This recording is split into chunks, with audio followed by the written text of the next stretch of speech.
नीम दे ओले वसदानी बेहद रमज़ां दसदानी मीम दे ओले वसदानी बेहद रमज़ां दसदानी ते कोल खलो के हसदानी मेरा ढोलन माही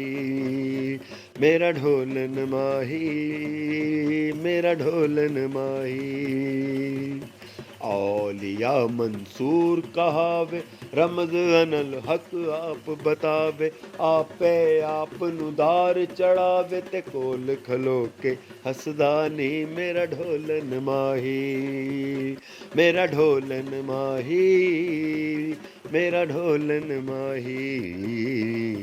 मीम दे ओले वसदानी बेहद रमज़ां दसदानी ते कोल खलो के हसदानी मेरा ढोलन माही मेरा ढोलन माही।